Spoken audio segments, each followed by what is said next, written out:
పరిశుద్ధుడు ప్రేమ కలిగిన దేవుడైన యేసుక్రీస్తు నామములో వందనాలు. ఈ 70 రోజులో మనం ఉన్నాం. మరి 70 రోజును బట్టి దేవుని గణపరుస్తున్నాం. దేవుడు మాత్రమే సన్నుతించబడి స్తుతించబడాలని దేవుని గణపరుస్తున్నాం.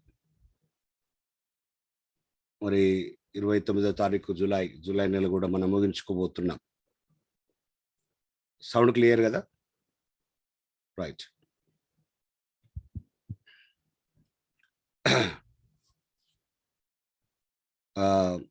నాలుగో వచనంలో సామెతల గ్రంథం 16వ అధ్యాయం 4వ వచనంలో ఉన్నామండి. మనం సామెతల 16వ అధ్యాయము 4వ వచనంలో దేవుని మాటలు మనం ధ్యానిస్తూ ఉన్నాం. 4 కాదు, 4 అయిపోయింది కదా, 5వ వచనంలో ఉన్నాం. గర్వహృదయులందరూ యెహోవాకు హేయులు, నిశ్చయముగా వారు శిక్ష నొందుదురు అనే మాట మనం చూస్తున్నాం. ఈ సామెతల గ్రంథము గర్వముతో ఉన్న వారి గురించి, గర్వహృదయుల గురించి చాలా విషయాలు మాట్లాడడం అనే విషయాన్ని మనం గమనించాం. మనం ఇప్పటికీ చాలాసార్లు గర్వంతో ఉన్న వారి విషయాలు, గర్వంగా ఉన్న వారికి జరిగే మేలులు, కీళ్లు ఇవన్నీ కూడా మనం చూస్తూ వచ్చాం. ఇక్కడ మరొకసారి దేవునికి హేయములు అనే మాట మనం చూస్తున్నాం. మీరు గమనించినట్లయితే గర్వహృదయులు దేవునికి ఎంత హేయులు అని కనుక మీరు అడిగితే, ఒకవేళ మీరు ఆలోచిస్తే ఎంత హేయులై ఉండొచ్చు అని మీరు ఆలోచిస్తే, మీరు ఎవరైనా చెప్తారా గర్వహృదయులు దేవునికి ఎంత హేయులుగా ఉంటుండొచ్చు? ఎవరైనా మెజర్మెంట్ చెప్తారా బైబిల్ ప్రకారం?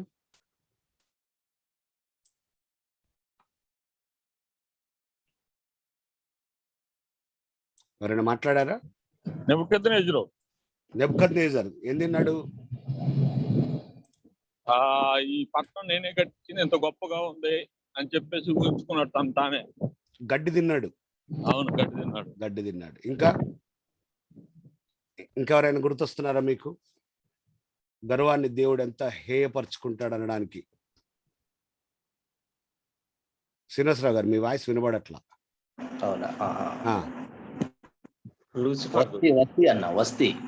వస్తీ గ్రంథంలో కనపడుతుంది. వస్తీ కూడా అంతే. ప్రభుచరణ అన్న, మీరు అద్భుతమైన సమాధానం. Lucifer excellent example. ఎందుకంటే ఈ నెబుకద్నెజరు, వస్తీ, ఈ క్యారెక్టర్లు అందరికీ తల్లి లేదా తండ్రి లూసిఫర్ కదా. యెషయా గ్రంథం 14వ అధ్యాయం 12 నుండి 15 వచనాల్లో, యెషయా గ్రంథం 14వ అధ్యాయం 12 నుంచి 15 వచనాల్లో లూసిఫర్ మించిన ఎగ్జాంపుల్ ఇంకోటి ఇయ్యలేము. గర్వాన్ని దేవుడు ఎంత అసహించుకుంటాడని. మీరు చూడండి, దేవదూతలకు దేవుడు ఎంత ఉన్నతమైన స్థానాన్ని ఇచ్చాడు. దేవదూతలను దేవుడు ఎంత ఉన్నతమైన స్థానంలో చూశాడు. ఒక్కసారిగా వాళ్ళు అంటే ఆ దేవదూతలు దేవుణ్ణి వ్యతిరేకించినప్పుడు కూడా పరిస్థితి ఏంటి? 12వ వచనంలో, తేజు నక్షత్రమా నువ్వు ఎక్కడి నుంచి పడ్డావు వేకువ చుక్కువ? ఆకాశము నుండి, ఇక్కడక్కడ కాదు, నువ్వు ఆకాశము నుండి పడ్డావు. నువ్వు జనములనే పడగొట్టాలనుకున్న నువ్వు నేల మట్టుకు పడిపోయావని చెప్పాడు. నిజంగా ఆ దేవదూతకు దేవుడిచ్చిన ఆ ధన్యత, ఆ యోగ్యత ఎలాంటిదంటే, దేవునికి సమానమైన స్థాయి. కాకపోతే ఒక సింహాసనం పైకి, దేవదూతది కిందికి. కానీ ఆ పైకి కూడా కూర్చుందాం అనుకున్నాడంట వాడు. 14వ వచనంలో, మేఘమండలం మీదికి ఎక్కిదను, మహోన్నతునితో నన్ను సమూహంగా చేసుకుందు నన్ను మనసులో అనుకుంటువి కదా. మీ పక్క వాళ్ళకి ఎవరికని చెప్తారా, నువ్వు మనసులో గర్వపడ్డా దేవుని తెలుస్తుంది. మనసులో గర్వపడ్డా దేవుడు తెలుస్తుంది.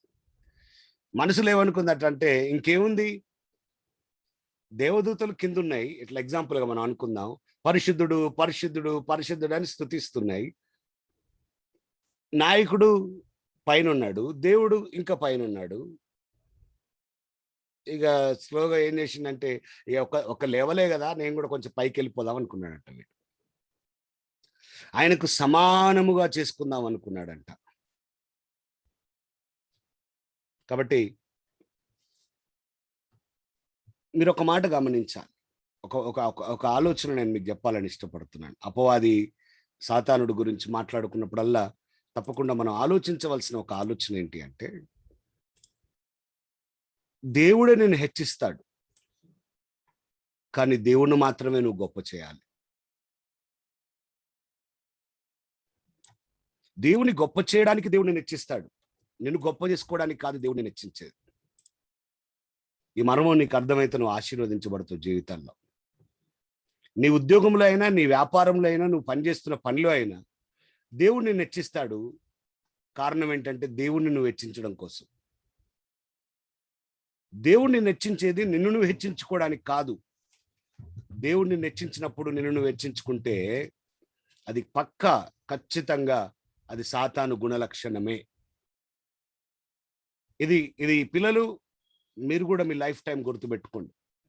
దేవుడు మీకు మంచి జ్ఞానం ఇచ్చి ఉద్యోగంలో మిమ్మల్ని హెచ్చించుండొచ్చు. దేవుడు మీకు మంచి జ్ఞానం ఇచ్చి చదువులలో మిమ్మల్ని హెచ్చించుండొచ్చు. దేవుడు మీకు మంచి జ్ఞానం ఇచ్చి మీ పేదరికం నుంచి దేవుడు ధనవంతులు హెచ్చించుండొచ్చు. దేవుడు హెచ్చించినా హెచ్చించకపోయినా గర్వానికి మన జీవితాల్లో స్థానం లేదు, ఉండొద్దు. దేన్ని బట్టి కూడా గర్వించవలసిన వారం మనం కాదు.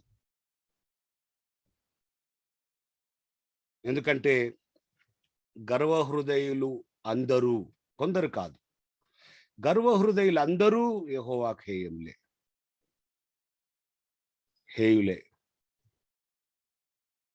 కాబట్టి దయచేసి ఈ ఉదయ కాలాన ఒక తీర్మానం దయచేసి ఈరోజు తీసుకుంటే మంచిది. మీరు ఒప్పుకోకపోయినా ప్రియులారా, మీరు చెప్పండి, గర్వం వస్తుందా రాదా? మనకు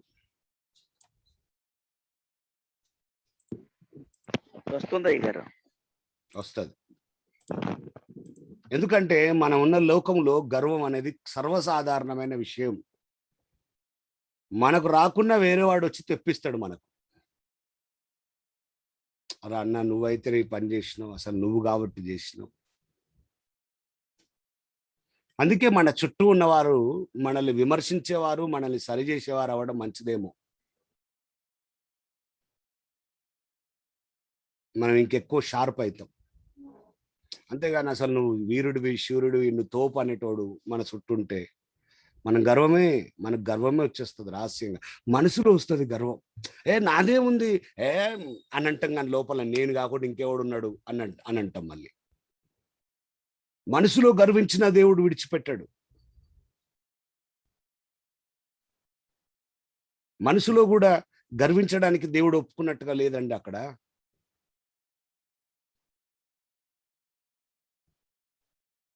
మనసులో కూడా గర్వించొద్దు. సాతానుగాడు వాడు మనసులోనే గర్వించాడు. ఈ మధ్యలో మనం చూసాం కూడా, దినవృత్తాంతంలో 2వ గ్రంథం 16వ అధ్యాయం 16వ వచనం నుండి 21వ వచనం వరకు, 2 Chronicles 26th chapter from 16 to 21, Uzziah గురించి. అతడు కూడా గర్వించిన వాడే. దేవుడిచ్చిన ఒక శ్రేష్టమైన స్థాయి, దేవుడు ఆయనను ఉన్నతంగా హెచ్చించాడు.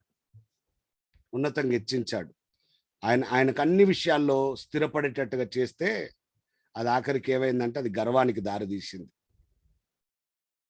చాలా విచిత్రమైన విషయం ఏంటంటే 16వ వచనంలో, 2వ దినవృత్తాంతములు 26వ అధ్యాయం 16వ వచనంలో చాలా విచిత్రమైన విషయం ఏంటంటే,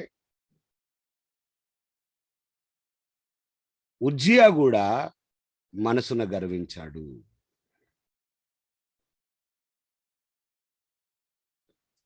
చాలాసార్లు మనసున గర్విస్తేనే దేవుడు ఊరుకోలేదు, మరి బయట గర్విస్తే? మనసున గర్వించేది నీకు ఒక్కనికే తెలుస్తుంది. కొన్నిసార్లు కొంతమంది ఎదుటోళ్ళు కూడా గుర్తుపడతారు అనుకోండి. కానీ అసలు మొత్తం బయటనే విర్రవీగితే, బయటనే గర్విస్తే, ప్రియులారా, సింపుల్ లాజిక్ అండి, సింపుల్ టెక్నిక్ ఏంటంటే దేవుడు నన్ను హెచ్చించాడని నమ్మడమే. నేనేమై ఉన్నానో అది దేవుని కృప వలన అని అంగీకరించడమే. నువ్వే స్థితిలో ఉంటే ఆ స్థితిలో దేవుని కొందనస్తుడవే బ్రతకడమే, అంతే తప్ప ఇంకేం లేదు. మీకు మీకు సమయం తీసుకొని ఈరోజు సంఖ్యాకాండం 16 అధ్యాయం అంతా చదివితే మొదటి నుంచి 35 వచనాల వరకు అక్కడ కోరాహు, దాతాను, అబీరాములు కనబడతారు. వారు కూడా గర్వించారు. నాయకుడిని వ్యతిరేకించే అంత గర్వం. వాళ్ళు వాళ్ళు ఎంత ఎంత ఎంత తెగింపుకు వచ్చారంటే 250 మందిని పోగేసుకొని ఇజ్రాయేలులో పేరు పొందిన సభికులలో, సమాజ ప్రధానులలో అని ఉంటుంది. 250 మందిని తీసుకొని మోషే అహరోన్ల మీదకి వెళ్ళారండి. ఇద్దరు ముసలోళ్ళండి పాపం వాళ్ళు. సగబిడ్లారా, దేవుని బిడ్లారా, మీరు ఎప్పుడైనా మీ సేవకుడి మీదకి ఇట్లా మనుషులను తీసుకొని పోయారా? అది మీకు ఆశీర్వాదం కాదు. కోరాహు ఆత్మ చాలా మందిలో పనిచేస్తుంది.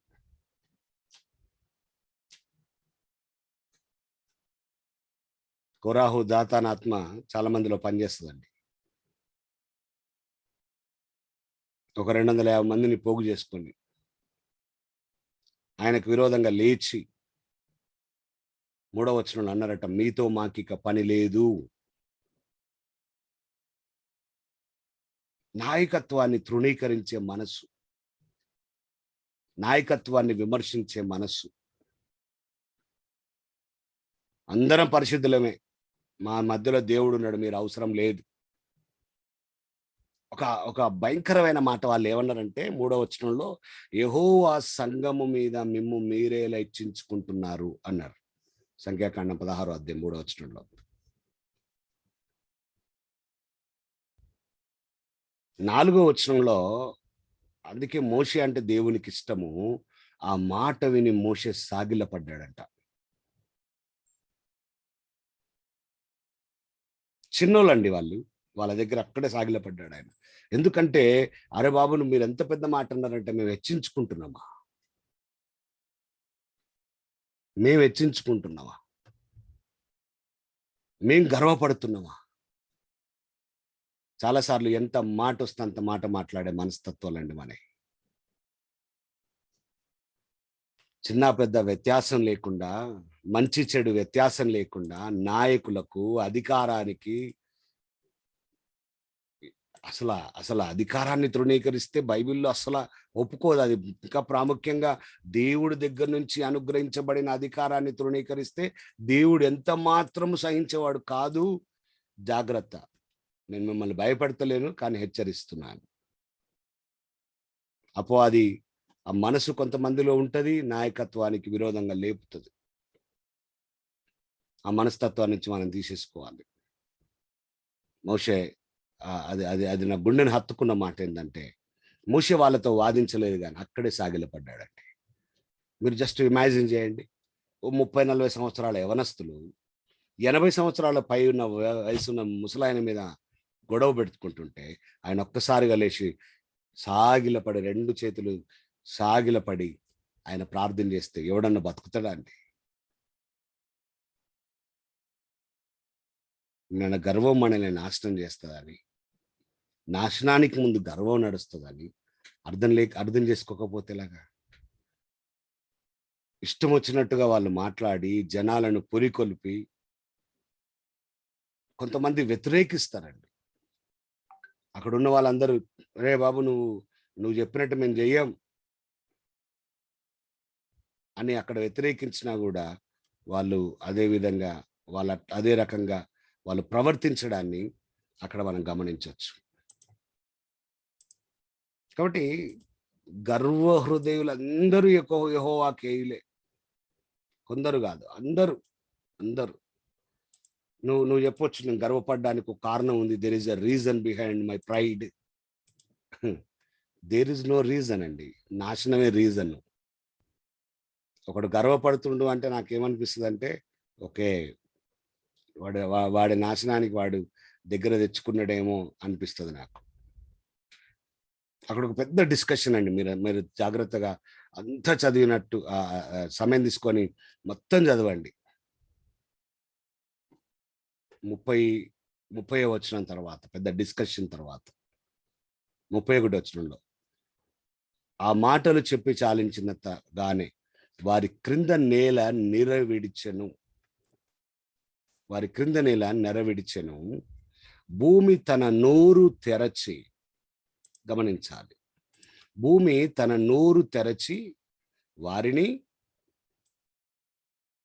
వారి కుటుంబాలను, కోరాహు సంబంధులను అందరినీ, వారి సమస్త సంపాద్యమును మింగివేసెను. వారి సంబంధులు ప్రాణంతోటే పాతాళంలో కూలిరి, భూమి వారిని మింగివేసెను. వారి సమాజంలో ఉండకుండా నశించదు. ఎంత హేయం! గర్విష్ఠులు ఎంత హేయం, ఎంత హేయం! ఇటువంటి ఇటువంటి ఇటువంటి మెజర్మెంట్స్ బైబిల్ మాట్లాడుతుంది. ఇలాంటి మెజర్మెంట్స్ బైబిల్ మాట్లాడుతుంది. అండర్ ఎస్టిమేట్ చేయకండి దేవుని శక్తిని. కాబట్టి దేన్ని బట్టి గర్వించకండి.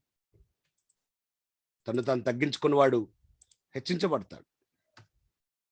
గర్వించుకోవాల్సింది ఏది లేదు. ఒకవేళ నీ పనిలో నీకు మంచి నైపుణ్యం ఉండొచ్చు, దేవునికి స్తోత్రం. నీ ఉద్యోగంలో నీకు మంచి పేరు ఉండొచ్చు, దేవునికి స్తోత్రం. దాన్ని బట్టి కూడా దేవుని గొప్ప చేయండి. దాన్ని బట్టి కూడా దేవుని మహిమ చెల్లించండి.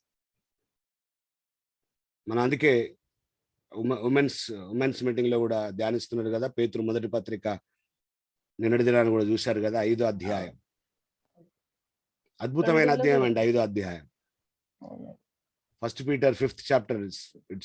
It's a privilege letter. అద్భుతమైన ఆధిక్యత కలిగిన అధ్యాయం అది, పత్రిక అది. గొప్ప మర్మాలు మాట్లాడతారండి. ప్రతి వచన మర్మమే. ఆయన 5వ వచనంలో, 6వ వచనంలో దేవుని మనసు పేతురు గమనించి మాట్లాడాడు. దేవుని హృదయాన్ని పేతురు చూస్తూ మాట్లాడినట్టుగా పేతురు మొదటి పత్రిక 5వ అధ్యాయంలో 5వ వచనం నుండి చూస్తామండి. గొప్ప సీక్రెట్ అండి అది, గొప్ప సీక్రెట్. చిన్నలారా, మీరు పెద్దలకు లోబడి ఉండుడి, మీరందరూ ఎదుటివాని ఎడల దీన మనస్సు వస్త్రము ధరించుకొని మిమ్మును అలంకరించుకొనుడి. ఈ లోకంలో ధరించుకోవాల్సినవి చాలా ఉన్నాయి, అలంకరించుకోవాల్సినవి చాలా ఉన్నాయి. వేటిను అలంకరించుకుంటూ, పనికి మాలిన వాటిని అలంకరించుకుంటూ అవసరమైన దాన్ని విడిచిపెట్టే మనస్తత్వాలు. అవసరమైనది ఏదో అది అలంకరించుకోవాలి. ఎందుకు ఈ అలంకారం అంటే, దేవుడు అహంకారులను ఎదురిస్తాడు, దీనులకు కృప అనుగ్రహిస్తాడు. దేవుడు తగిన సమయమందు మిమ్మల్ని హెచ్చించినట్లు ఆయన బలిష్టమైన చేతి కింద దీన మనస్కులై ఉండాలి. ఎంత అద్భుతమైన మర్మం ఇది. కాబట్టి చాలా సింపుల్ అండి. గర్వ హృదయులు అందరూ యెహోవాకు హేయులే. కొందరు కాదు, కొందరికి ఎగ్జెప్షన్ లేదు. అందరూ అన్నాడంటే అది అందరూ అన్నట్టే. ఇక దాని విషయంలో ఆలోచించాల్సింది లేదు. సామెతల గ్రంథం 6వ అధ్యాయం 16-17లో ఆయనకు హేయంలైన వాటిలో అహంకార దృష్టి కూడా వ్రాయబడ్డది, అహంకారులు కూడా వ్రాయబడ్డాయి. సామెతల గ్రంథం 8వ అధ్యాయం 13వ వచనం, సామెతల గ్రంథం 11వ అధ్యాయం 21వ వచనం, కీర్తనలు 131వ అధ్యాయం 1వ వచనం. రాసుకోవడానికి ప్రయత్నం చేయండి. సామెతలు 8:13, 11:21, 131వ కీర్తన 1వ వచనం, సామెతలు 6:29లో కూడా, యిర్మీయా 13:15, యోబు 40:12, యాకోబు 4:6. మీరు స్టడీ చేయండి ఈ విషయం. గర్వహృదయులందరూ యెహోవాకు హేయులు, నిశ్చయముగా వారి శిక్షను దుదురు. నిశ్చయముగా వారి శిక్షను దుదురు అన్న తర్వాత ఇంకేమన్నా మీకు అవకాశం కనబడుతుందా? నిశ్చయం అనే పదము అవకాశం లేనిది. కాబట్టి ఉదయకాలాన్ని మీరు దయచేసి ప్రాక్టీస్ చేయండి. గర్వహృదయులు అందరూ దేవునికి హేయములు, వారికి ఖచ్చితంగా శిక్ష వస్తుంది. మీరు అనొచ్చు, అట్లా ఏమనిపించలేదన్న మాకని. మీకు తెలియదు, గర్వం గుండా వెళ్ళిన వాడు ఖచ్చితంగా శిక్షించబడతాడు.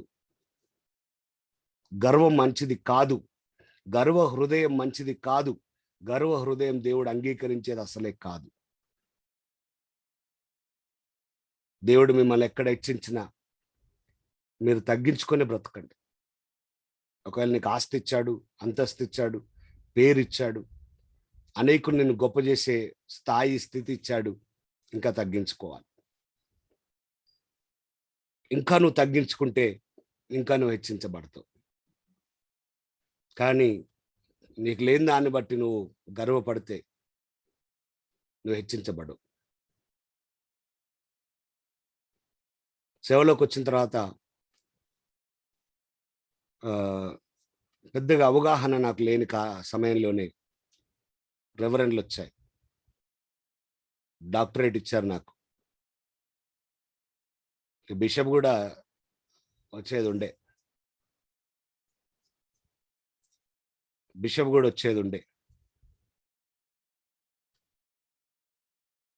అప్పుడు దేవుడు నాతో మాట్లాడాడు, బాబు ఎటు పోతున్నావు నువ్వు అని. బిషప్ ఆర్డినేషన్ బిఫోర్ దేవుడు నాతో మాట్లాడాడు, ఎటు పోతున్నావు నువ్వు. సింపుల్, బుద్ధి వచ్చింది. అందుకే ఎవరైతే బిషప్ చేయడానికి అన్నిటికీ అన్ని సిద్ధపరిచారో వాళ్ళకి చెప్పాను, నేను డ్రాప్ అవుతున్నాను. వాళ్ళు అడిగారు, ఏంటి డ్రాప్ అవ్వడం ఏంటి, మీరు వర్తి, మీకు ఇవ్వచ్చు, మేము ఇస్తాం, మేము ఎంక్వైరీ చేసాం అంటే నన్ను ఏది అవసరం లేదండి, మీరు దండం పెడతా అని చెప్పి. లేకుంటే అంతకుముందుకు మనల్ని విలువాలంటే రెవరెండ్ డాక్టర్ బెంజమిన్ అని విలువ. అబ్బో చాలా పెద్దగా ఉంది పేరు. దాని మీద విజిటింగ్ కార్డ్స్, దాని మీద అసలు మీటింగ్లకు పేర్లు, దుమ్ము దుమారం.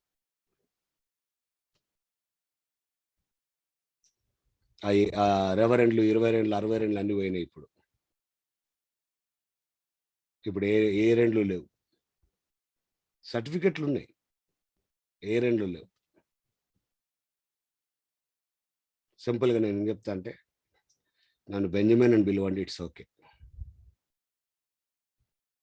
పాస్టర్ అని పిలుస్తాం, ఓకే, అంతవరకు ఓకే. అంతకంటే ఎక్కువ వద్దిగా. బ్రదర్ పిలిస్తే ఇంకా సంతోషం. లేదు అన్నో తమ్ముడు అను, అరైతురి అనకుండా సంతోషపడతా నేను. నువ్వు పెద్దోడు అయితే అరైతురి అన్నా పర్వాలేదు, పెద్ద ఫీల్ అయ్యే విషయం ఏం కాదు. నాకు వయసులో పెద్దోడు నువ్వు అరైతురి అన్న కూడా పడతలేదు. నా ఉద్దేశం ఏంటి అంటే, మనకు తెలియకుండానే కొన్ని గర్వం తీసుకొచ్చేవి మన జీవితంలో ప్రవేశిస్తాయి. దాన్ని గుర్తించకపోతే అవి మనల్ని ఏం చేస్తాయి, ఇంకా అధికమైన గర్వం వైపు నడిపిస్తాయి.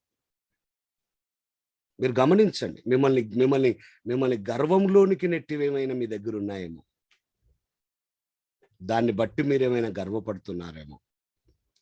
ఇది సీరియస్ ఇష్యూ. గర్వ హృదయులు యెహోవాకు హేయులు, అది పెద్ద మాట అండి. అది యెహోవాకు ఇష్టలే కదా దీవించబడేది, ఇక హేయులెట్ట దీవించబడతారండి. చాలా మంది ఉన్నారండి.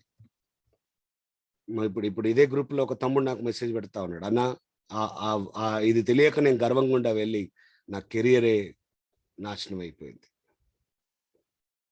అలా హెచ్చించుకోవడం వల్ల,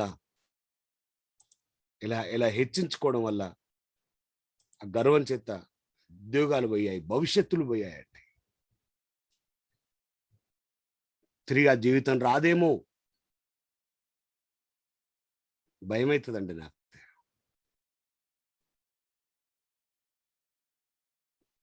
నేను ఖచ్చితంగా మీ ఎదుట ఒప్పుకుంటున్నాను, అయినా కూడా అప్పుడప్పుడు గర్వపడుతున్నామేమో అనిపిస్తుంది నాకు. సరి చేసుకోవడానికి ప్రయత్నిస్తున్నాం, మా కోసం కూడా మీరు ప్రార్థన చేయండి. దేన్ని బట్టి గర్వపడేది లేదండి, దేన్ని బట్టి గర్వపడేది లేదండి. ఏది మనది కాదండి, అంతా దేవుడిదే, దేవుడిచ్చిన కృపే. ఏమై ఉన్నాం అది కేవలం దేవుని కృప. ఆస్తి, అంతస్తు, హోదా, పదవి అంత దేవుని దయే. దేవుడు టక్కున ఒక స్క్రూ లూజ్ చేసిండంటే రోడ్ల మీద పిచ్చోలై తిరగాలండి. ఏదండి మనది, ఏది మనది కాదండి. జస్ట్ దేవుడు ప్రేమించాడు, దేవుడిని హెచ్చించాలనుకున్నాడు, దేవుడిని హెచ్చించాడు, నువ్వు హెచ్చించబడ్డావు, దట్స్ ఇట్. అది దేవునిదే. దాని వెనకాల కూడా దేవుడు ఉన్నాడు కాబట్టి పేరు కూడా దేవునికే. ఇలాగ అనాలి, బా దేవుడు ఎంత బాగా వాడుకున్నాడు నిన్ను, ఎంత మంచి పదము, ఓ నువ్వు సూపర్ వాడబడ్డావు. అది మంచి పదం కాదు, అది మంచి పదం కాదు. దేవుడు నిన్ను వాడుకున్నాడు, అది మంచి పదం. దేవుడు చాలా బాగా మాట్లాడాడండి, అది చాలా మంచి పదం. అరే నీ ప్రసంగం ఇరగదీసినావు, అది మంచి పదం కాదు. మీరు కూడా ఎవరిని హెచ్చించకండి అలాగా, దేవుడిని హెచ్చించండి. కొన్నిసార్లు వాళ్ళు గర్వపడడానికి కారణం మనం మాట్లాడే విధానంతో కొంతమందిని చెట్టెక్కిస్తున్నాం. లేనిది కూడా గొప్ప చేసి చెప్పి మొహమాటానికి కొంతమందిని గర్విష్ఠులను చేసి వాళ్ళని నాశనానికి పోవడానికి కారణం మనం వాడు ఏమనుకుంటాడో అని వాడిని పైకెత్తిచ్చి వాళ్ళని నాశనం చేసేది మనం. అట్లా ఏకండి మీరు. దేవుణ్ణి గొప్ప చేసే విధంగా మాట్లాడండి. అన్న దేవుడు నీకు మంచి కృపనిచ్చాడు అని చెప్పండి. దేవుడు నీకు మంచి ఆస్తిని ఇచ్చాడు, దేవుడు నీకు మంచి పేరు ఇచ్చాడు, దేవుడు నీకు మంచి ఆరోగ్యం ఇచ్చాడు, నీ దేవుడు ఎంత గొప్పోడు అనాలి. దానియేలు, సింహాల బోన్లో నుంచి నిన్ను విడిపించిన నీ దేవుడు సజీవుడు గొప్పోడని రాజు దానియేలు దేవుణ్ణి గొప్ప చేశాడు, కానీ దానియేలుని గొప్ప చేయలేదండి. ఆ అన్యులకున్న అవగాహన మనకు లేదు. మీరు కోరుకోకండి, మీరు హెచ్చించుకోకండి, మీరు ఇతరులను హెచ్చించకండి. గొప్ప అద్భుతమైన ప్రసంగం చేసిన అది దేవుడే, దేవుడి కృపే, దేవుడి నడిపింపే. ఎవరన్నా నేను బాగా ప్రిపేర్ అయ్యి ప్రసంగం చేసిన అంటే వాడేం వర్ధిల్లాడు. గర్విష్ఠులందరూ దేవునికి హేయులు. ఈ మాట ఒక్కటి మీరు పట్టుకుంటే చాలు. ఈరోజు 6వ వచనం, కృపాసత్యముల వలన దోషమునకు ప్రాయశ్చిత్తం కలుగును, యెహోవా యందు భయభక్తులు కలిగి ఉండుట వలన మనుషులు చెడుతనము నుండి తొలగిపోవుదురు. 6వ వచనం సామెతల 16లో. కృపాసత్యముల వలన దోషమునకు ప్రాయశ్చిత్తం కలుగుతుందట. కృపాసత్యములు గురించి అద్భుతమైన విషయాలండి. దోషులకు క్షమాపణ చేకూర్చే మార్గము అని చెప్పాడు కదా. 85వ కీర్తన 10వ వచనంలో మీరు జ్ఞాపకం పెట్టుకుంటే, నాకు తెలిసి గుడ్ ఫ్రైడే నా మెసేజ్ ఇదే. 85వ కీర్తన 10వ వచనం, కృపా సత్యములు కలుసుకొనినవి, నీతి సమాధానములు ఒకదానికొకటి ముద్దు పెట్టుకొనినవి. కృపా సత్యములు దోషమునకు ప్రాయశ్చిత్తం కలిగాయి, కలుసుకున్నాయి. కృపా సత్యం. కృప ఏంటి? సత్యం ఏంటి? సత్యం ఏంటంటే, ఒక వ్యక్తి పాపం చేస్తే పాపం వలన వచ్చిన జీతం మరణం, అది సత్యం. మరలా కృప అంటే యేసుక్రీస్తు, ఈ సత్యం అంటే యేసుక్రీస్తు, ఓకే, అది సత్యమే, అది వాస్తవమే. కానీ ఇక్కడ ఈ కోణంలో సత్యం ఏంటి అని అంటే, వాక్యమే సత్యం. ఒక వ్యక్తి పాపం చేస్తే పాపానికి శిక్ష అనుభవించాలి, అది సత్యం. కృప ఏంటి అంటే, నీకు బదులుగా ఆయన బలి అవ్వడం కృప. కృప సత్యం రెండు కలుసుకున్నాయంట. ఎక్కడ కలుసుకున్నాయి? సిలువలో కలుసుకున్నాయి. అందుకే ఏం చెప్తున్నాడు సొలొమోను? ఆదినాల్లోనే ప్రవచనాత్మకంగా జ్ఞానిగా ఆయన అన్నాడు, కృపా సత్యముల వలన దోషమునకు ప్రాయశ్చిత్తం కలుగును. అవును, ఎప్పుడైతే కృపా సత్యములు కలుసుకున్నాయో దోషానికి ప్రాయశ్చిత్తం కలిగింది. అందుకే యోహాను మొదటి పత్రిక 4వ అధ్యాయం 10వ వచనంలో, యోహాను మొదటి పత్రిక 4వ అధ్యాయము 10వ వచనం చాలా స్పష్టంగా మాట్లాడే విషయం ఏంటంటే, మనము దేవుణ్ణి ప్రేమించితమని కాదు గాని తానే మనల్ని ప్రేమించి మన పాపములకు ప్రాయశ్చిత్తమైనటకు తన కుమారుని పంపెను. ఎందులో ప్రేమ ఉన్నది. ప్రాయశ్చిత్తం చేశారు. ప్రాయశ్చిత్తం ఎలా కలుగుతుంది? ప్రాయశ్చిత్తం ఎవరి ద్వారా కలిగింది? ప్రాయశ్చిత్తం క్రీస్తు ద్వారా కలుగుతుంది అని యోహాను మొదటి పత్రిక 4:10 ఇప్పుడు చదివాం. అందుకే పౌలు కూడా ఏమని రాశాడండి? ఎఫెసు పత్రిక 2వ అధ్యాయం 8-9 వచనాల్లో కృపచేతనే మీరు రక్షించబడ్డారు, విశ్వాసం వలన మీరు రక్షించబడ్డారు. ఎంత అద్భుతమైన మాట అది. రోమపత్రిక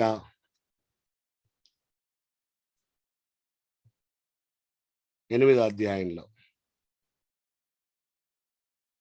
3-4 వచనాలు, లేదా ఫస్ట్ నుంచి కూడా చదవచ్చు మనం, 1-4 వచనాలు. కాబట్టి ఇప్పుడు క్రీస్తు యేసునందు ఉన్న వారికి ఏ శిక్ష విధియు లేదు.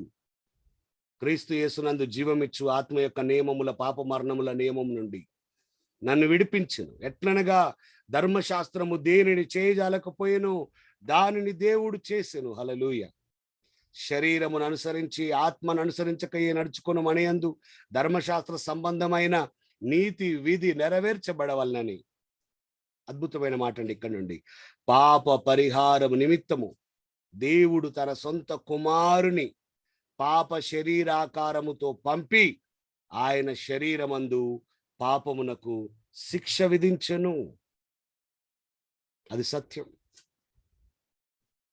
నీకు బదులుగా నాకు బదులుగా ఆయన శిక్షించబడ్డాడు. ఆయనకు శిక్ష విధించబడింది. ఆయనకు శిక్ష వేయబడింది. అందుకే కృపా సత్యముల వలన దోషమునకు ప్రాయశ్చిత్తం కలుగును. ఆ కృపా సత్యము క్రీస్తే. ఆ కృపా సత్యములు ముద్దు పెట్టుకున్నాయి, ఆ కృపా సత్యములు కలుసుకున్నాయి, ఆ కృపా సత్యములు సిలువలో నెరవేర్చబడ్డాయి. అందులో 2వ భాగంలో అంటాడు సామెతలు 16:6లో, యెహోవా యందు భయభక్తులు కలిగి ఉండుట వలన మనుషులు చెడుతనము నుండి తొలగిపోవుదురు. భయభక్తులు కలిగి ఉండుట వలన మాత్రమే. మీరు గమనించండి, ఒక వ్యక్తి చెడుతనం నుంచి విడిపించబడాలంటే దేవుడి యందు భయభక్తులు లేకుండా సాధ్యపడే విషయం కాదు. భయభక్తులు కలవాడు మాత్రమే. ఇప్పుడు ఎవరికైనా మనం చెప్పండి, అరే ఇది తప్పు కదా, ఇది చెడు కదా, ఇది చేయొద్దు కదా అని చెప్పండి, నా ఇష్టం అంటాడు, నేను ఇట్నే చేస్తా అంటాడు, నువ్వెవడు నాకు చెప్పేది అంటాడు. కానీ దేవుడి యందు భయం ఉన్నోడికి చెప్పండి, అవునా అన్న ఇది చేయొద్దు అన్న, అయ్యో అయితే నేను అట్లా చేయనన్నా, సారీ అన్న, నేను మార్చుకుంటా అన్న అంటాడు. భయభక్తులు కలిగిన వాడు మాత్రమే పాపాన్ని అసహించుకోగలుగుతాడు, పరిశుద్ధంగా జీవించగలుగుతాడు. సామెతలు 8వ అధ్యాయం 13వ వచనంలో, సామెతలు 8వ అధ్యాయం 13వ వచనంలో, యెహోవా యందు భయభక్తులు కలిగి ఉండుట చెడుతనమును అసహించుకొనుటయే. యెహోవా యందు భయభక్తులు కలిగి ఉండుట చెడుతనమును అసహించుకొనుటయే.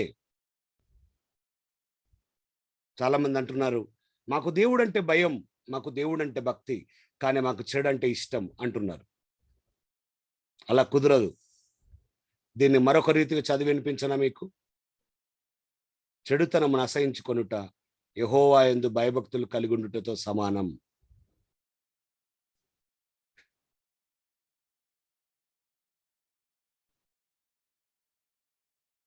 అన్నాడు. అందుకే యెహోవా యందు భయభక్తులు కలిగి ఉండుట చెడుతనమును అసహించుకొనుట కొనుట కాదు, కొనుట అదే. Is that man, is it mandatory thing? కాబట్టి చాలా సింపుల్గా చెడుతనం అసహించుకోకుండా నువ్వు యెహోవా యందు భయభక్తులను కలిగి ఉండలేవు. నీ చెడలవాట్లను, దురలవాట్లను, దుర్వ్యసనాలను, దేవునికి ఇష్టం లేని పద్ధతులను, ఆచారాలను, వ్యవహారాలను, అవన్నీ మీరు ఇది ఎందుకు చేయరు అంటే మేము దేవునికి భయపడతాం. అసలు ఈ ధర్మశాస్త్రం ఈ కాలం లేని, ఈ కృపావాక్యం లేని కాలంలోనే యోసేపు దేవునికి భయపడి పాపం చేయకుండా బతికాడు కదా. ఈ వాక్యం తెలియనప్పుడే. తెలిసినాక ఇప్పుడు మనం ఎట్లుండాలి? మీరు ఆలోచించండి.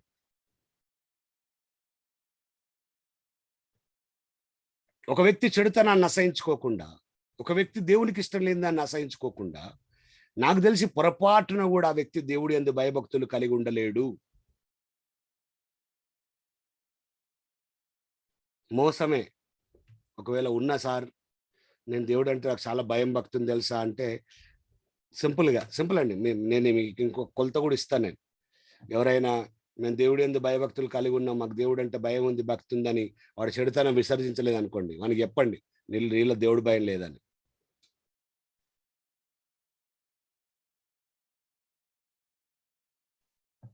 చాలాసార్లు అనేక చోట్ల మీకు కూడా ఎదురయ్యే ఉంటుంది. కొన్ని పొరపాట్లలో, కొన్ని తప్పులలో మీరెందుకు ఇది తాగరు, మీరెందుకు ఇది చేయరు, మీరెందుకు ఇట్లా ఉండరు అంటే ఏం చెప్తామండి మనం? మేము దేవుడిని నమ్ముకున్నాం, దేవుడు అంటే మాకు భయం. మేము దేవుణ్ణి భక్తి చేస్తున్నాం, దేవుడు అంటే మాకు భయం, కాబట్టి మేము ఇది చెయ్యం అంటే చెడుతనాన్ని అసహించుకుంటావు నువ్వు దేవుడు అంటే భయభక్తులు కలిగి ఉంటే. ఏందక్క అందరు కట్టుకున్నట్టుగా నువ్వు ఈ బట్టలు ఎందుకు కట్టుకోవు? అందరు వేసుకుంటున్నట్టుగా నీ వస్త్రధారణ ఎందుకు ఇట్లుండదు? వస్త్రధారణ గురించి మాట్లాడితే చాలా మంది స్త్రీలు ఇబ్బంది పడతారు. నేను మాట్లాడితే జాకెట్ సైజ్ తగ్గిపోతుంది వెనకాల, తాళ్ళు కట్టుకునే స్థాయికి ఎదిగారు. క్రైస్తవులు అట్లా గుట్టకండి, క్రైస్తవులు అట్లా వేసుకోకండి అంటలేను, క్రైస్తవులు అట్లా గుట్టకండి అంటున్నా నేను.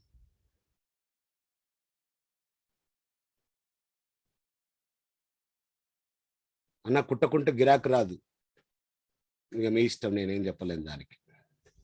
మీరు లెక్క చెప్పాలి రేపు దేవునికి.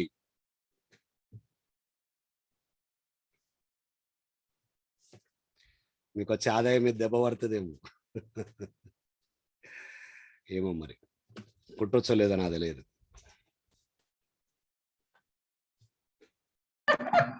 ఇక్కడ సౌజన్యం దొరికిపోయింది అంటున్నా.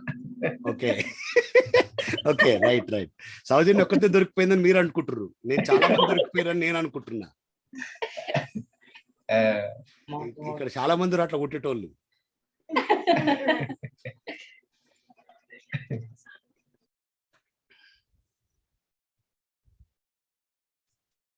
నిజంగా కొద్ది కష్టంగా ఉందండి. ఖచ్చితమైన క్రైస్తవ జీవితం సులభమైంది కాదు. వాక్యానుసారమైన ఖచ్చితంగా దీని ప్రకారమే బ్రతికే జీవితం చాలా సవాల్తో కూడుకుంది. ఈ లోకంలో సవాల్తో కూడుకుంది. ముసల్దాను అనే నువ్వు అట్లా బట్టలు వేసుకుంటావు? నేను ముసల్దాన్ని కాదు, యెహోవా అంటే భయభక్తులు ఉన్నవాడిని నేను. ఆ స్థాయికి విశ్వాసాలు ఎదగాలి, ఆ స్థాయికి అంతస్తుకు ఎదగాలి. నా ఇష్టం అనడానికి లేదండి, క్రైస్తవ జీవితం నా ఇష్టం అనడానికి లేదు. చున్నీలు మర్చిపోయారు పొరగాళ్ళు, దరిద్రం. ఇంకేం మర్చిపోతారో భయం అవుతుంది నాకు. చున్నీలు వేసుకోకుండా తిరుగుతున్నారు. వాళ్ళ తల్లిదండ్రుల కన్నా, వాళ్ళ భర్తల కన్నా, వాళ్ళ కుటుంబానికన్నా భయం ఉండాలి. చెప్పాలి. లోకములో ఉన్నట్టు ఉంటావా? లోకానుసారంగా ఉంటావా? చున్నీ ఎందుకు వేసుకుంటారు? స్త్రీలకు తెలియదా?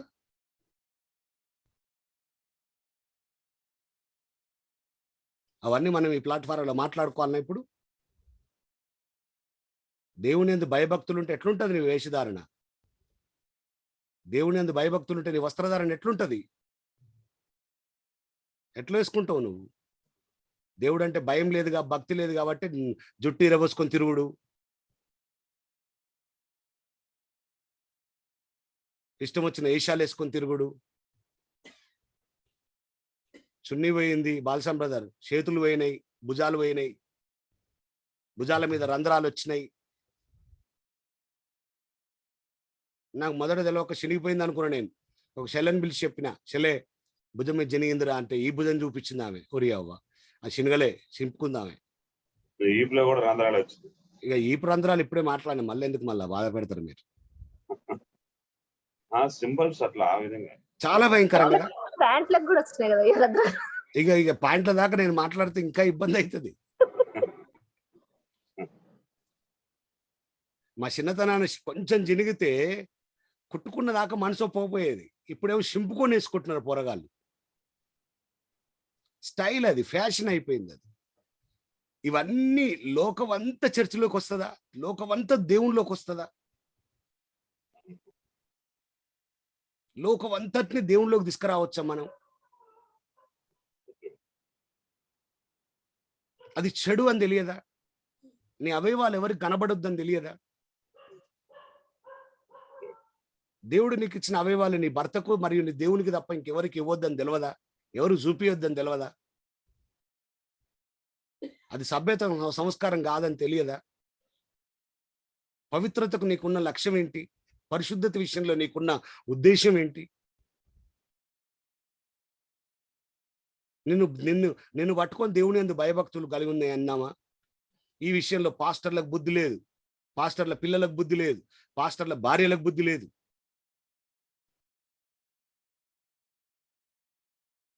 లేదు.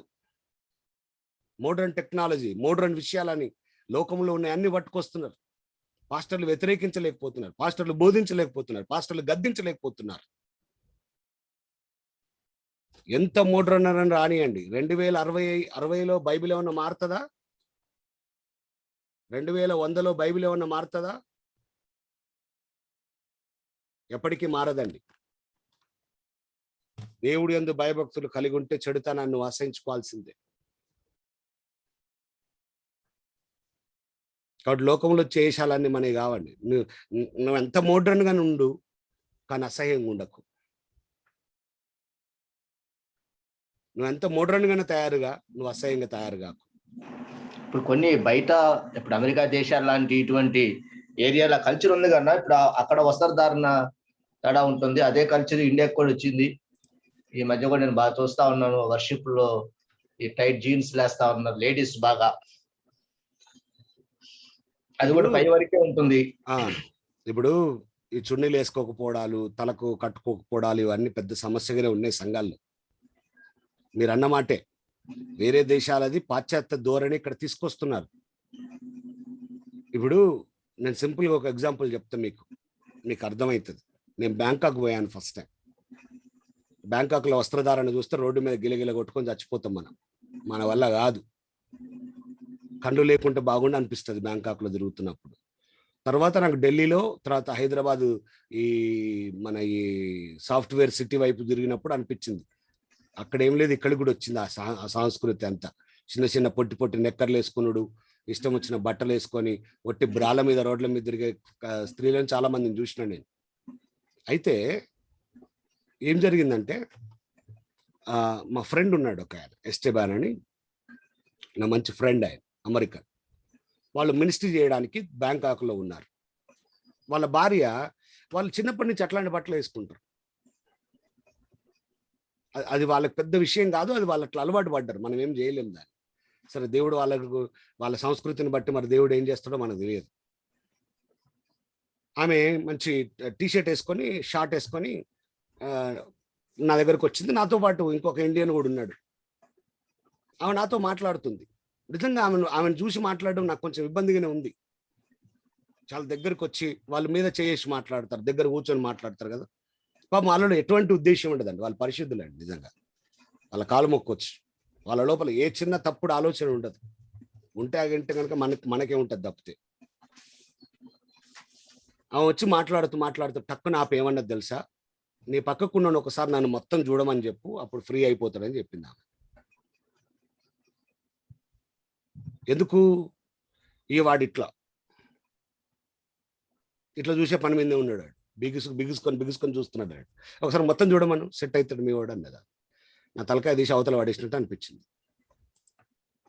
నేను అని చెప్పినారా, ఇజ్జత్ పోయిందిరా బాబు ఇండియన్స్ది, మళ్ళీ ఒకసారి అట్లా పొరపాటు చేయకు, చూడనంట చూడు ఒకసారి, అవన్నంతా చూసి ఫ్రీ అంటే అయిపో అని చెప్పిన. వాళ్ళ సంస్కృతి అది వాళ్ళకేమీ తప్పు అనిపించలేదు, కానీ అది మన సంస్కృతి కాదు కదా. మీరు అన్నట్టుగా ఆరాధనలోకి వచ్చింది ఆ సంస్కృతి, సంఘంలోకి వచ్చింది ఆ సంస్కృతి. నెక్స్ట్ జనరేషన్ ఎట్లా తీసుకుంటుందో మనకు తెలియదు, కానీ మనమైతే దాన్ని భరించలేమండి. నాకు తెలిసి అందరు యవనస్తులు దాన్ని ఈజీగా తీసుకుంటారని నేను అనుకోను. శ్రీనివాస్ బ్రదర్ గారు, అంటే మన ఇద్దరమే మాట్లాడుకుందాం ఇక్కడ చాలా మంది ఉన్నప్పటికీ కూడా. ఒక వ్యక్తి మరొక వ్యక్తిని శోధించి, అంటే ఇప్పుడు ఎగ్జాంపుల్గా నా వల్ల మీరు శోధించబడ్డారు అనుకుందాం, మన ఇద్దరమే. మీరు తీర్పు దినాన నిలబడ్డప్పుడు మీరు శోధించబడ్డానికి కారణమైన నేను తీర్పులోకి వస్తానా రానా? వస్తారు. సరిపోద్ది మరిగా ఆ ఒక్క సమాధానము తలకాయ బగలగొట్టేది కదా. లోకం ఏమంటుందంటే మా ఇష్టం వచ్చినట్టు బట్టలు వేసుకుంటాం, మీరెవరండి మమ్మల్ని అడగడానికి? స్త్రీల స్వాతంత్రాన్ని మీరు దొంగిలిస్తున్నారు, అది ఇదని లోకంలో చాలా మంది ఈ ఈ ఉద్ధరించే వాళ్ళు చెప్తున్నారు. అది లోకంలో నడుస్తుందేమో, ఇట్స్ ఓకే, కానీ దేవుళ్ళో నడవద్దు. నా దేవుని లెక్క వేరండి. మత్తయి సువార్త 5:28 మోహపు చూపు చూసిన వాడు వెంటనే వ్యభిచరించినట్టుగా అన్నాడు. నేనేమంటే ఆ చూపు చూసినట్టుగా అక్కడ ఏమైనా పరిస్థితులు ఉన్నాయా? అవి లెక్కకు రావా? ఆ స్త్రీ జార స్త్రీ లెక్కకు రాదా? ఆ స్త్రీ శోధించే స్త్రీ లెక్కకు రాదా? సరే, ఆ శోధించినందుకు కనీసం 10% అన్న లెక్కకు రాదా అని నేను అడుగుతున్నా. ఒకవేళ ఇట్లా అంటారు అయింది ప్రభు, నాకు అసలు ఏ ఆలోచన లేదు, కానీ ఆ అమ్మాయి అలా కనబడ్డం వల్ల, ఆ అబ్బాయి అలా కనబడ్డం వల్ల నేను శోధించబడ్డాను, ఆయన క్షమించిన, ఆయన నాకు నేను అణుచుకోలేకపోయినా అని కనుక అంటే, కనీసం దేవుడు ఆ వ్యక్తిని అట్లీస్ట్ తీర్పులో పెద్ద శిక్షలు కాకుండా కూడా నీ వల్లనే పలానా వ్యక్తి శోధించబడ్డాడు, నీకు బుద్ధి లేదా, ఎట్లా బట్టలు వేసుకోవాలని అని అడగడా? అడుగుతాడు. దేవుడు అంత అన్యాయస్తుడా? అడుగుతాడు. అందుకే ప్రతి ఒక్కరికి social responsibility, spiritual responsibility, godly responsibility లేదా? ఉండదా?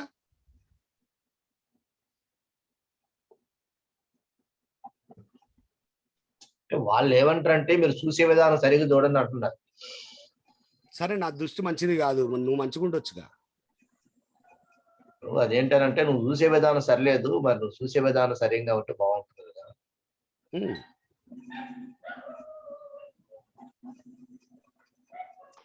అది చూసే విధానం ఓకే, నువ్వు అంత మంచిగుంటే కూడా చూస్తే తప్పకుండా అది చూసేవాని తప్పే. అందుకే పేరెంట్స్ ను కూడా నేను దయచేసి హెచ్చరిస్తున్నాను, చేతులు లేనివి చిన్నప్పటి నుంచి చేయకండి బట్టలు. చిన్నప్పుడు ముద్దుగుంటే చేతులు లేని బట్టలు, కానీ అది పిల్లలకు అలవాటు అవుతుంది. చేతులు లేని బట్టలు, టైట్ బట్టలు, ఈ భుజాల మీద రంధ్రాలు ఉన్న బట్టలు, చిన్నప్పటి నుంచి ఆ ఫ్యాషన్ అలవాటు చేయకండి, నేర్పించండి. బ్రదర్, ఒక చిన్న విషయం, నేను ఒకసారి ఒక ఆడపిల్లలు ఉన్న తండ్రితో ఇదే విషయం మాట్లాడినప్పుడు ఆయన మాట్లాడిన విషయం ఏంటంటే, అబ్బాయిలు కూడా టీ షర్ట్లు చేతులు పైదాకా వేసుకుంటున్నారు, అబ్బాయిలు ఎందుకు అన్నారు, ఎప్పుడు అమ్మాయిలు ఎందుకు అంటారు అన్నట్లు కూడా మాట్లాడుతా ఉన్నారు. సురేష్ గారు, ఇప్పుడు వల్ల సేమ్ అదే విషయం. ఇప్పుడు ఇందాక మన శ్రీనివాస్ బ్రదర్ అడిగిన సేమ్ విషయం అది. అబ్బాయిలను అట్లా చూసి అలవాటు మన లోకంలో ఉందండి, మన కల్చర్ లో ఉంది. బట్టలు వేసుకోకుండా అంటున్నామా అనేది రెండో విషయం, కానీ మన నాన్న చిన్నప్పటి నుంచి ఒంటి మీద బనెన్ లేకుండా మన ఇంట్లో తిరిగినప్పుడు చూసినాం, అమ్మని చూడలే ఎప్పుడు మనం.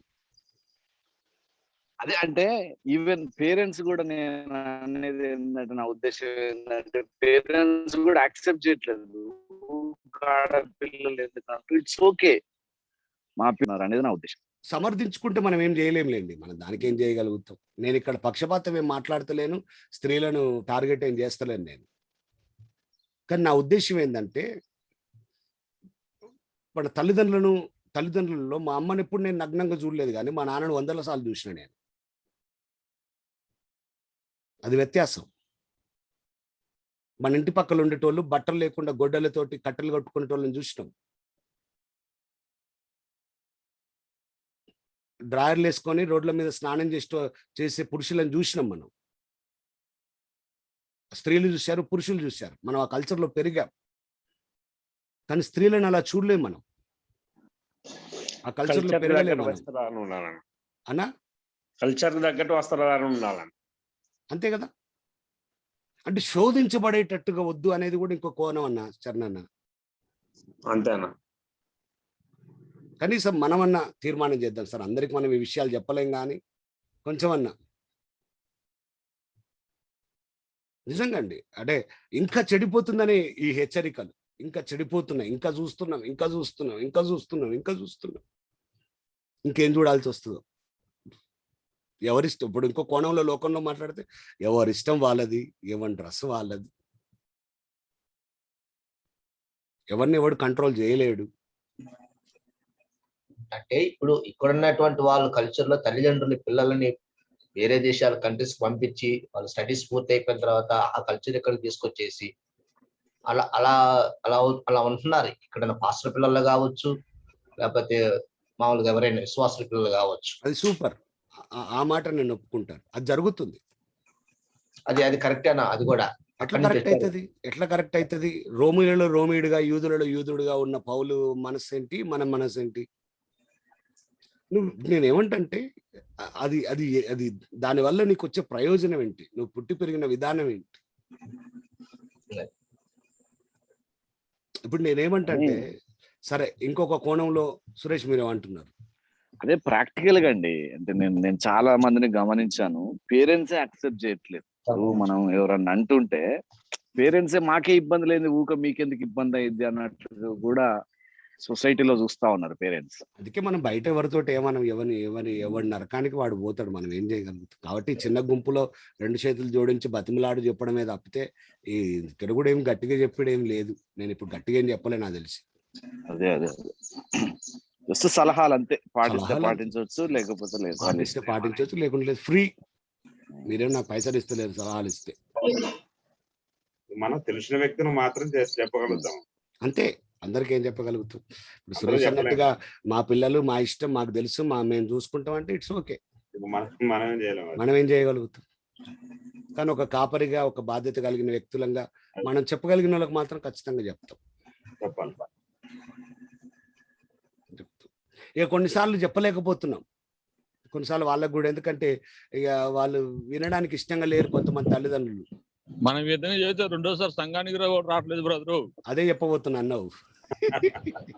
అది వాస్తవం. మనమే ప్రేమ ఎక్కువైపోతా వాళ్ళకి. ఇక మళ్ళీ ఎప్పుడు కనబడరు. ఇక మన కనపడరు, పిల్లలు రారు మందిరానికి. పిల్లలు వేసుకుంటున్నారు అంటే ఖచ్చితంగా పేరెంట్స్ తప్పేనా? 100కి 100% పేరెంట్స్ ఎంకరేజ్ చేయడం వల్లనే. ఇందులో తండ్రి కంటే కూడా తల్లి పాత్ర చాలా ముఖ్యమై. ఎక్సలెంట్. ఎందుకంటే అసలు తల్లి ఆమె వేసుకునే విధానాన్ని బట్టి పిల్లలు కూడా ఫస్ట్ నుంచి, చిన్నప్పటి నుంచి మనం అలవాటు చేసే విధాన్ని బట్టి వాళ్ళు వెళ్తారు. 100% మనం చెప్పాలి.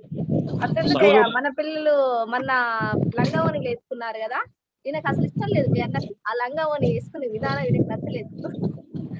అంటే ఇంకొక పెద్ద ప్రాబ్లం ఏంటంటే, ఈ యవ్వన తల్లిదండ్రులు, దయచేసి అర్థం చేసుకోవడం ప్రయత్నం, యవ్వన తల్లిదండ్రులు కూడా వాళ్ళు ఏం పాటించట్లేదు. తర్వాత నెక్స్ట్ జనరేషన్ పిల్లలు ఇంకా ఏం నేర్చుకుంటారు? అదే కాకుండా ఇంకోటి కూడా ఉంది బ్రదరు. ఈ సమాజంలో బ్రతకాలంటే ఇటువంటి కొద్దిగా అప్పుడప్పుడు చేయాల్సిందే తప్పదు. మనం ఖచ్చితంగా పోతే కుదరదని చెప్పి చెప్పుకుని సమర్థించుకుంటున్నారు ఈ మధ్య కాలంలోని. ఇది కార్పొరేట్ కల్చర్. అదే మాట్లాడుతున్నారండి, కార్పొరేట్ కల్చర్. ఇప్పుడు దాన్ని బట్టి మనం ఏమనుకోవచ్చు అని అంటే, సమాజంలో బ్రతకడమా, దేవుళ్ళలో బ్రతకడం అనేది క్వశ్చన్. ఇప్పుడు మాకు సమాజమే కావాలంటున్నారు. It's okay. ఇక నువ్వు సమాజంలో ఉండు గాని అక్కడి నుంచి నరకమకే దారి గొడబడుతుంది. లోకస్తులకు సంబంధించిన మాట అయ్యారు. అదే అది నరకమకే తీసుకుపోతుంది. బ్రదర్, దేవుడు కూడా మేము చెప్తే వినాలనుకుంటున్నారు ఈ మధ్య కాలంలో సమాజం కూడా. అది ఎప్పటికీ కుదరదు. దేవుడు చెప్తే మనం వినాలి తప్ప మనం చెప్తే దేవుడు వింటే ఇంకా దానికి ఇంకెక్కడిది గొడవ. కొత్త బైబిల్ రాసుకోవడమే, అక్కడక్కడ రబ్బర్ పెట్టి దుడిచేసుడు, కొత్త విషయాలు రాసుకునుడే కదా. అలంకారాలు ధరించుడు, ఎన్నో విషయాలు మనం నేర్చుకుంటున్నాం. సరే, ఫైనల్ గా మీకు అర్థమైన సబ్జెక్ట్ నాకు తెలిసి. Thank you for discussion. కనీసం మనమైనా మన పిల్లల్ని చిన్నప్పటి నుంచి అండి, ఇప్పుడు చిన్నప్పటి నుంచి మనం నేర్పిస్తే నేర్చుకుంటారు. తర్వాత పాపం ఇంకొక సమస్య కూడా ఉందండి. ఒక్కటి నేను ముందుకెళ్తాను. ఏంటి ఇంకొక విషయం అంటే, పాపం పిల్లలు వాళ్ళ చుట్టుప్రక్కల వాళ్ళ స్కూల్‌కెళ్ళినప్పుడు, వాళ్ళ కాలేజీలకెళ్ళినప్పుడు, వాళ్ళ చుట్టుప్రక్కల ఉన్న వాళ్ళు యేసుకునే డ్రెసెస్ గూడా వాళ్ళ మీద ప్రభావం చూపిస్తున్నాయి. అది చాలా ఎక్కువగా చూపిస్తా ఉంది. అది గూడా మనం కన్సిడర్ చేయాల్సిన విషయమే. కాబట్టి మన పిల్లలను మనం కౌన్సిల్ జేసి, మన పిల్లలను మనం ఇలాగ ఉండవలసిన వాళ్ళం, మనం ఇలాగే ఉందామని వాళ్ళని గూడా ప్రేమగా ఒప్పిస్తే సాధ్యమైతది. ఒప్పించాలి, నేర్పించాలి. చాలా మంది పిల్లలు హ్యాండ్స్ అవసరం లేదంటున్నారు. కొంతమందేమో జస్ట్ ఇక్కడ దాకనే. ఈ కొంచెం ఒక 2 ఇంచుల హ్యాండ్స్ సరిపోతున్నాయి అంటున్నారు. ఎందుకు అసలు హ్యాండ్స్ అనేవి ఎందుకు సంస్కృతిలో వచ్చినాయి చెప్తే మంచిదేమో కొన్నిసార్లు.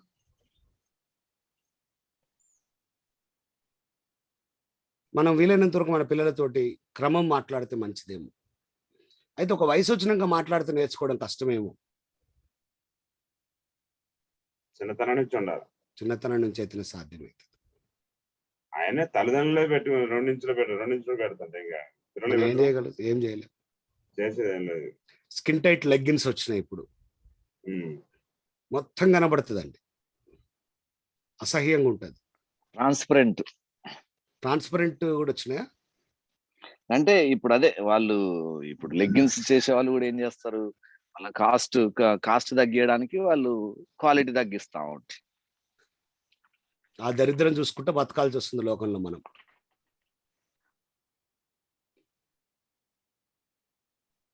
చాలాసార్లు మా పిల్లల దగ్గర కూడా స్కిన్ టైట్ లెగ్గిన్స్ మీరు వేసుకోకుంటే మంచిది అని ప్రేమగా చెప్పినా కూడా అది అంగీకరించే పరిస్థితి లేదు.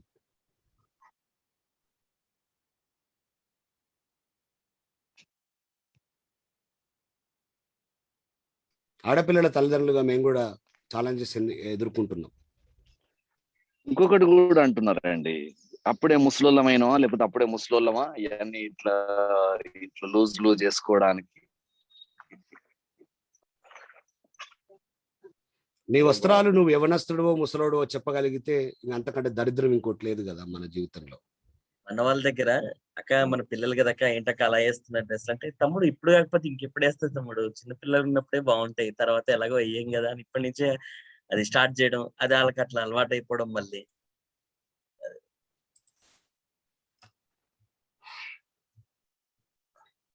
ఫస్ట్ ముద్దుగా ఉంటే తర్వాత హద్దులు దాడుతున్నాయి. ఒక్కటి అంటే నాకు అనిపించేది ఏంటంటే, ఫస్ట్ మనందరం వ్యక్తిగతంగా ఫస్ట్ మన మైండ్ సెట్ మార్చుకుని దేవుని ఆత్మీయంగా ఆలోచిస్తే అప్పుడు మనం నెక్స్ట్ లెవెల్కి ఏమన్నా దాన్ని తీసుకెళ్ళగలుగుతాం యాజ్ ఎ పేరెంట్స్ గా. లేకపోతే పెద్ద క్వశ్చన్ మార్క్ ఉంటుంది. ఇవన్నీ చూసుకుంటే ఇంకా మనం ఎందుకు బ్రతుకున్నాం అనిపిస్తాడు కొన్నిసార్లు నాకు. ఇప్పుడు ఇంకోటి ఏదైనా గత జీవితం పాప జీవితం కానీ ఇప్పటి నుంచి అయినా కనీసం మన కుటుంబాల నుంచి స్టార్ట్ చేయాలి మెయిన్. అదే ఉద్యమం ఎప్పటి నుంచో మొదలుపెట్టి అదే చెప్తున్నాం. కనీసం మనం ప్రారంభించుదామని చెప్తున్నాము. విన్న కొద్ది రోజులు బాగుంటున్నారు, తర్వాత మళ్ళీ సేమ్ స్టోరీ. మన సంఘంలో పిల్లల డ్రెస్సులు చూసినప్పుడు నేను చాలా ఫీల్ అవుతున్నా. చాలా ఫీల్ అవుతున్నా. తల్లిదండ్రులు చెప్పినా కూడా ఇక్కడ ఏమవుతుందంటే పార్షియాలిటీ వచ్చేస్తుంది. తండ్రి నాన్న చూడమ్మా ఇట్లా అంటున్నాడు అని చెప్పేసి బిడ్డ మాట్లాడకుండా ఉంటాము, అవాయిడ్ చేయటం, తండ్రి దగ్గర రాకుండా ఉండటం కూడా చేస్తున్నారు. కొంతమంది తండ్రికి తల్లి గది ఇచ్చినా కూడా తండ్రి సపోర్ట్ చేసి తల్లిని అవాయిడ్ చేయటం కూడా చేస్తున్నారు. అదే అంత మంచి సంబంధాలు ఉన్నాయి కుటుంబాల్లో. వీళ్ళది రెబ్కా ఇస్సాకు లాంటి కుటుంబాలు ఇవి. చిన్నోడికి తల్లి, పెద్దోడికి ఆ తండ్రి, అట్లాంటి కుటుంబాలు.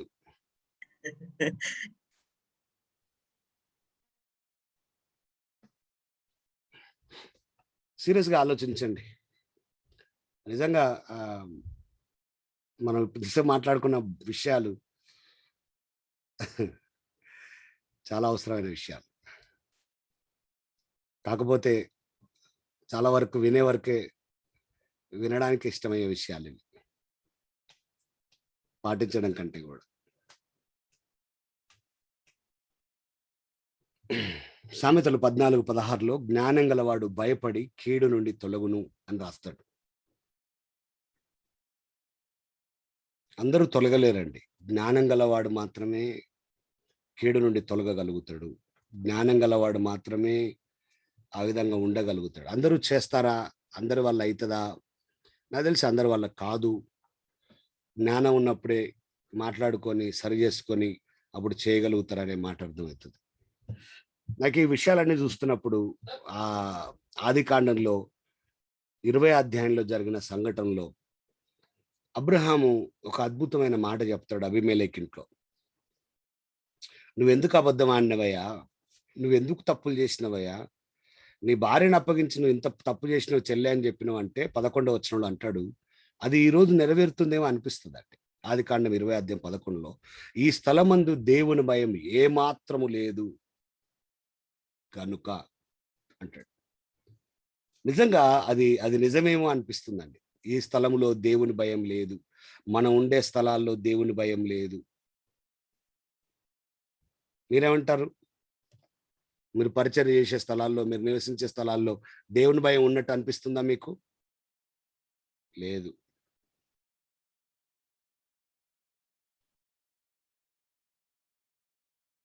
చాలా మందికి ఆ భయం లేదండి.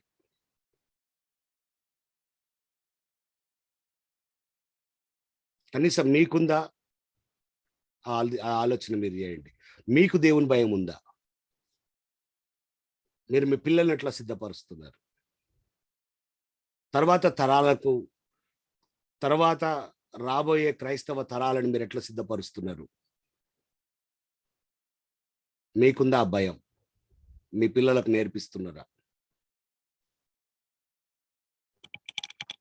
చాలా అద్భుతమైన మాట ఉంటుందండి నిర్గమకాండం 20 అధ్యాయంలో 20 వచనంలో.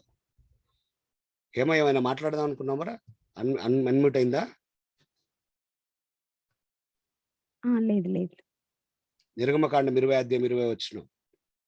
అందుకు మోషే, భయపడకుడి, మేము పరీక్షించుటకును మీరు పాపము చేయకుండానట్లు ఆయన భయం మీ కలుగుటకును దేవుడు వేం చేసెను అని ప్రజలతో చెప్పాడు. దేవుడు ఎందుకు వచ్చాడు? దేవుడు ఎందుకు వచ్చాడు? దేవుడు ఎందుకు రావాల్సి వచ్చింది? దేవుడు ఎందుకు వచ్చాడో మోషే చాలా అద్భుతమైన విషయాన్ని చెప్తున్నాడు. మీరు పాపం చేయకుండా ఆయనకు భయం కలగాలంటే దానికోసం వచ్చాడు దేవుడు అంటున్నాడు. భయం లేని స్థలంలో అసలు దేవుడు ఎందుకు వచ్చాడో తెలియని జీవితాల్లో ఉంటున్నామేమో. అంటే ఉంటే జీవిస్తే ఖచ్చితంగా జాగ్రత్తగానే జీవించాల్సిన జీవితాలేమో మనవి, కానీ అట్లా జీవించట్లేదేమో. సమూయేలు మొదటి గ్రంథం 12వ అధ్యాయం 24వ వచనంలో, సమూయేలు మొదటి గ్రంథం 12వ అధ్యాయం 24వ వచనంలో, ఆయన మీ కొరకు ఎన్ని గొప్ప కార్యములను చేసినో అది మీరు తలంచుకొని మీరు యెహోవా యందు భయభక్తులు కలిగి నిష్కపటులై పూర్ణ హృదయంతో ఆయనను సేవించుట ఆవశ్యకము. దేవుడు చేసిన కార్యాలన్నీ తలంచుకొని దేవుడి యందు భయభక్తులు కలిగి నిష్కపటులుగా ఉండి పూర్ణ హృదయంతో దేవుని సేవించాలట. అది దేవుడు మనకు నేర్పిస్తున్నటువంటి విషయం. కాబట్టి ఇలా మనం మాట్లాడుకుంటే చాలా విషయాలు ఉంటాయి. యోహాను సువార్త 15వ అధ్యాయం కూడా దాని గురించి మాట్లాడుతుంది 2వ వచనంలో. ఫలించాలి, ఫలించకపోతే తీసిపడేస్తాడు. భయభక్తులు లేకపోతే, ఆయనలో నిలిచి ఉండకపోతే, ఆయన చిత్తంలో స్థిరపడకపోతే.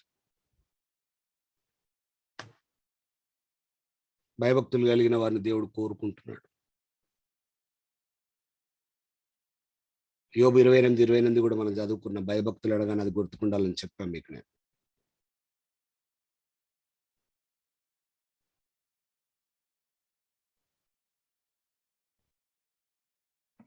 ఓకే, మీరు స్టడీ చేయండి. ఒక రెండు విషయాలు రాసుకోండి. లూకా సువార్త 11:41 దేవునికి ప్రీతికరమైన సేవగా ఉంటుందండి. లూకా సువార్త 11:41, సామెతలు 3:7, దానియేలు గ్రంథం 4వ అధ్యాయం 27, సామెతల గ్రంథం 20వ అధ్యాయం 28, మీకా గ్రంథం 7వ అధ్యాయం 18 నుండి 20, అపోస్తల కార్యాలు 15:9. పేతురు మొదటి పత్రిక 1:22.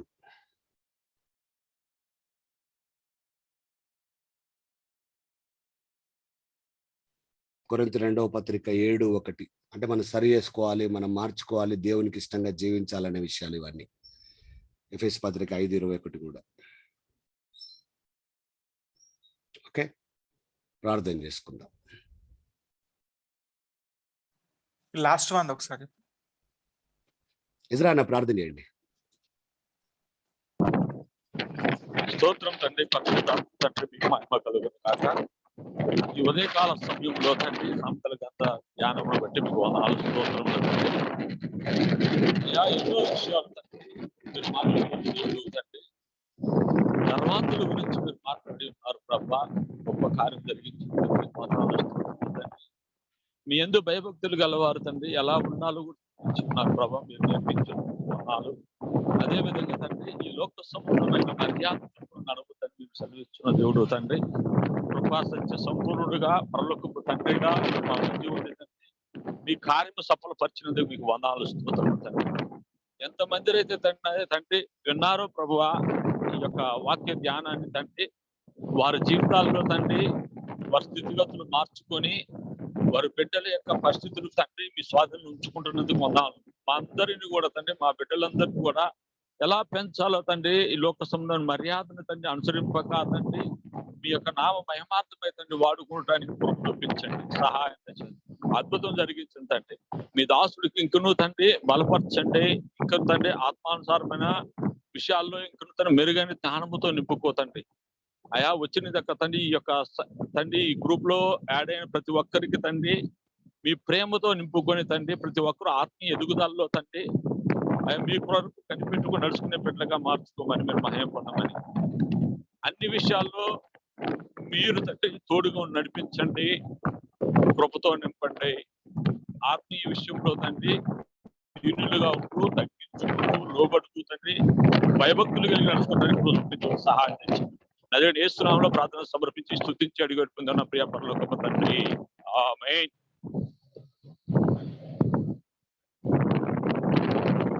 బెనడిక్షన్ ఇవ్వండి అన్న. తండ్రి అయిన దేవుని యొక్క ప్రేమయు, కుమారుడైన యేసుక్రీస్తు యొక్క కృపయు, పరిశుద్ధాత్మ దేవుని అన్యోన్య సావాసం చేరి వచ్చిన సకల పరిశుద్ధులకు సదాకాలము తోడై నడిపించును గాక. ఆమేన్. ఆమేన్.